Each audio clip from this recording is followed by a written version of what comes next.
Name is Anab, and today, keeping in mind that we just celebrated Earth Day, we will discuss sustainable development goals in regard to fishing and forest and how they will help improve life all over the world.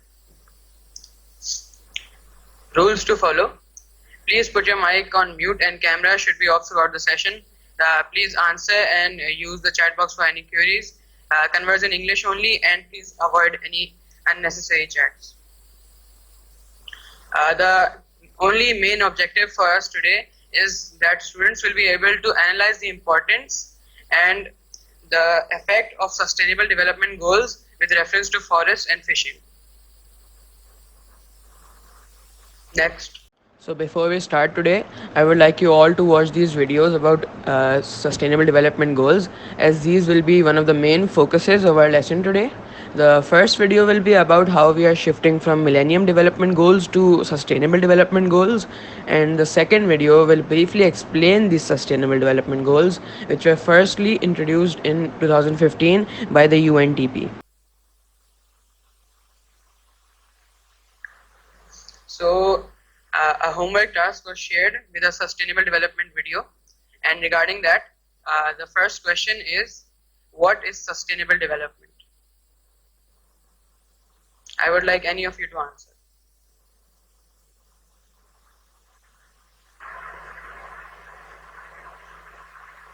Sustainable development is development done under conditions that it does not affect the environment and the people in the surrounding. That is a very good answer. I would also like to add that sustainable development is when you use the present resources that you have without sabotaging the resources for the future, and so future generations can use them easily. The next question is, who can tell me the differences between Millennial Development Goals and Sustainable Development Goals? So, I would like to add to this question that the main differences are that the MDGs were mainly focused on poor countries and there were very less goals. There were only 8 goals, while the Sustainable Development Goals are 17 goals, which are concerned with broader topics like education and quality of life. So the next question is, why do you think shifting from Millennium Development Goals to Sustainable Development Goals was very important for us? Sure. It was very important to shift from MDGs to SDGs because the goals should not have only been for the poor countries but for the other richer countries as well, and more topics and more aspects had to be taken in account for more further sustainable development. That is the exact answer I was looking for. Very good. The next question is, when were SDGs introduced? This is a very simple question. I think this question has proved to be very tough, so I'll tell you. Yes, Suhair has said in chat, he's correct. These SDGs were introduced in 2015 after the Millennium Development Goals ended. And another very easy question, what are 3 pillars of sustainable development? The 3 pillars of sustainable development are economic, environmental, and social. Yes, very good. Next slide. So these are the sustainable development goals, and as you can see, these are in a very large variety. So the first one represents a family. It basically means having and eliminating poverty in all countries, even the poor, and even if Western countries even have a little bit of poverty. The second one is ending hunger. It basically means zero hunger. It is to achieve food security and improve nutrition among families everywhere. The third one is good health and well-being. It is to ensure healthy lives and promote well-being for all ages. The fourth one, the book, is quality education. It will ensure inclusive and equitable quality education and will promote learning opportunities even in third world countries. The fifth one is gender equality. It will achieve gender equality and empower all women and children. The sixth one is clean water and sanitation. It will ensure availability and sustainable management of water and sanitation. The seventh one is affordable and clean energy. It will ensure access to affordable, reliable, and modern energy for all. As you can see in the eighth one, it shows a chart and it represents decent work and economic growth. It will promote sustained, inclusive, and sustainable economic growth and will provide employment for everybody. The ninth one represents industry, innovation, and infrastructure. It will build resilient infrastructure and promote inclusive and sustainable industrialization. The 10th one is reduce inequalities. It will reduce inequalities within every society and will help everybody get their place in society. The 11th one is to ensure that sustainable cities and communities are built and that human settlements are resilient and sustainable. The 12th one is responsible consumption and production of goods. The 13th one, which is a very important one, is the climate action, as you can see by the earth in the eye. It will take urgent action to combat climate change and its impacts like global warming. The 14th one, it shows a fish, and as you can probably imagine, it's life below water. It will conserve and sustainably use the ocean, seas, and marine resources for development. As you can see by the tree and the birds, the 15th one is life on land.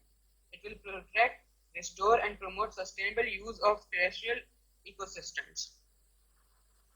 The 14th one,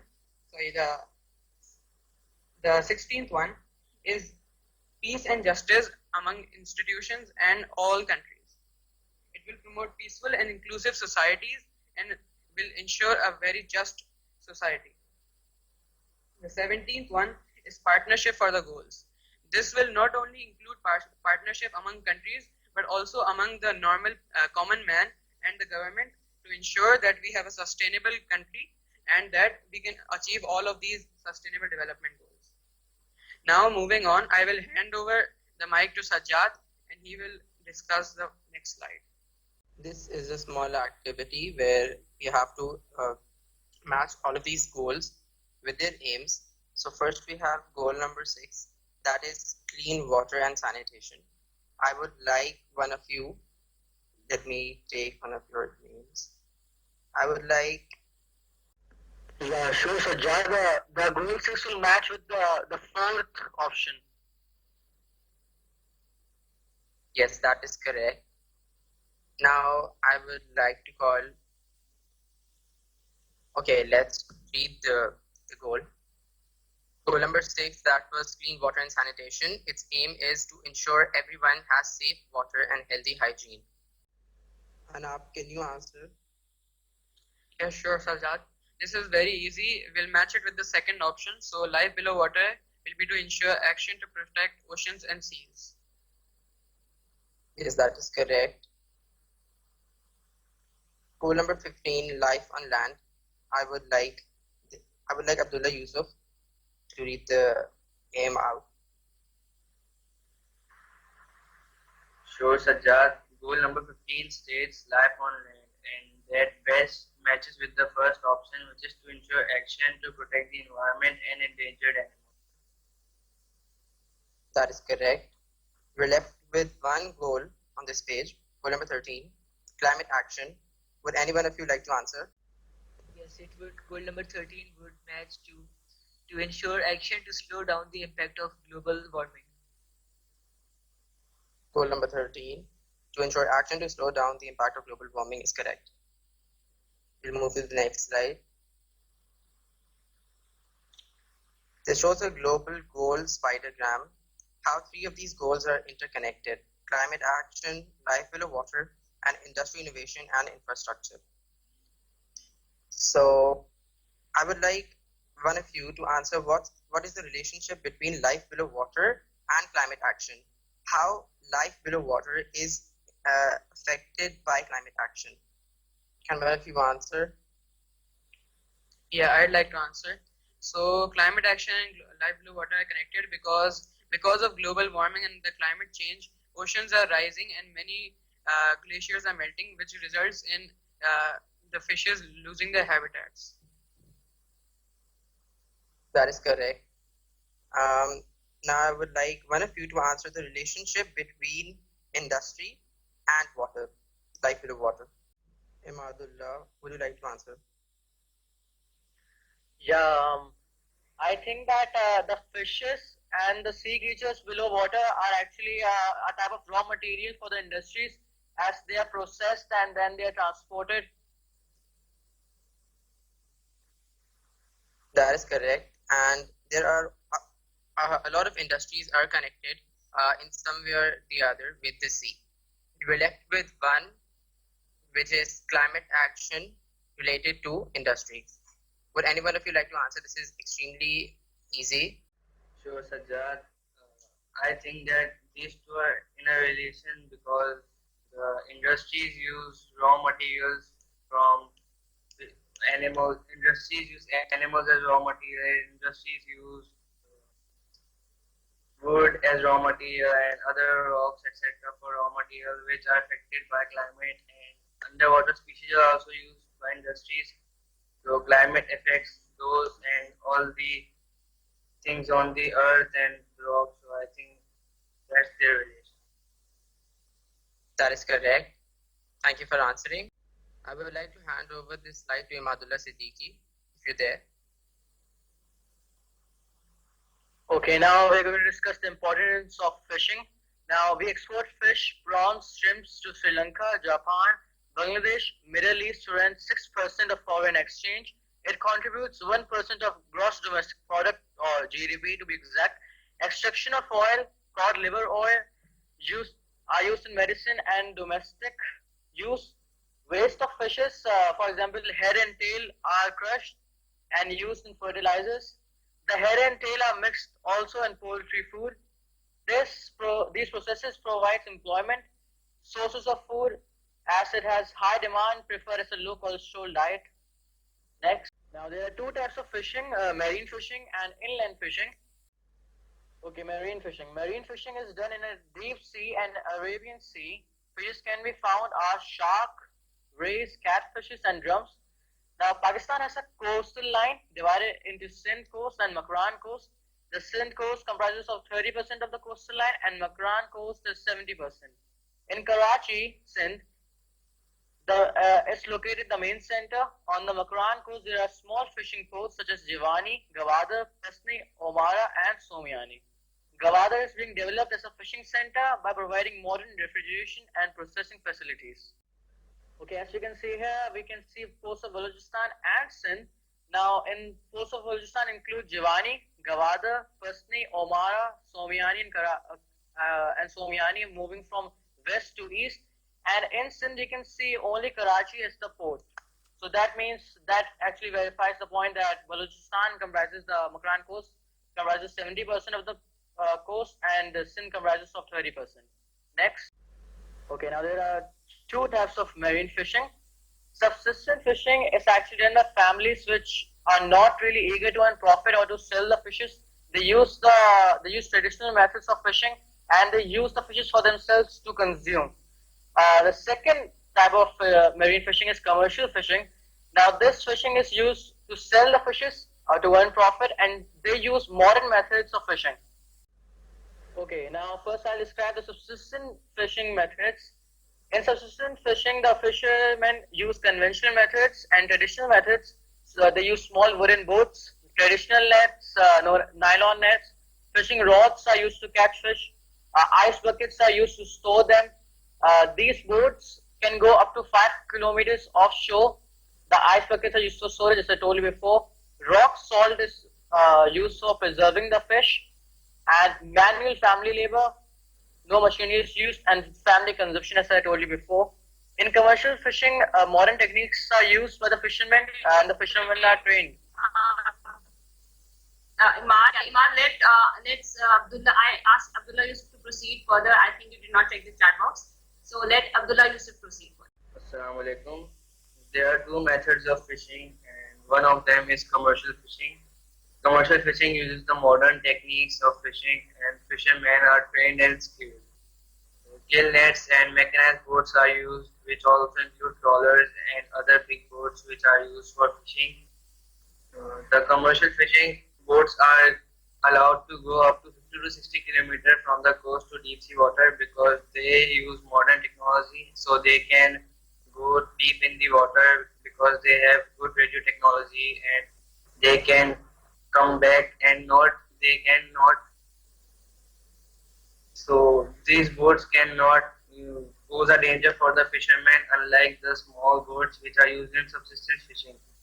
Refrigeration facilities are also there, so the fishermen can store the fish which they catch in the sea, and the fish will not rot there. Processing facilities for the fish are also available for the fishermen so that they can process and store the fish there in the sea, and as soon as they reach the coast they can sell the fish there without wasting any time. Navigation facilities are also available for the fishermen so they can easily navigate through the sea without getting lost. And the biggest difference between subsistence and commercial fishing is that commercial fishing is done for sale, unlike the subsistence fishing, which is done for family consumption. Oh. Thank you. Mustafa, can you explain the subsistence fishing methods? Subsistence fish uses conventional techniques and traditional methods. There, the fishermen use small wooden boats and do not use modern techniques like large ships and modern methods. They use traditional nets, nylon nets, fishing rods. They use ice buckets for preserving. They can go up to 5 kilometers of shore. If they go more than 5 kilometers, that will be very dangerous for them. And ice buckets are used for storage. Rock salt is used for preserving the fish. Manual family labor, and the fish caught is usually used for family consumption. Okay, you explain the next slide as well. There are two pictures. One shows the trawler. Trawler is a giant ship which contains a giant net, and it can catch a large amount of fish at one time. Those inlets are contain frame which can even catch small fish big. Inlets harm the ecosystem, but they are also used as for catching large amount of. And why do you think trawlers are not a sustainable source of catching fish? Because they catch a lot of fish at one time because the nets are very large, and so they can expose the ecosystem. Yes, because they also catch can do the bycatch as well, because they can take turtles and other marine animals which are which are not required. So it can affect the marine life. And since they have small nets, so what happens when they are small nets? It also catches baby fishes, right? Yes. Yes. Okay. Now we'll ask Suhair to ask the questions in the next slide. Okay, so here are some questions. I hope you guys will answer it. Okay, so question number 1 is, name in order of importance Pakistan's 3 main imported and exporting ports. Any 3 important?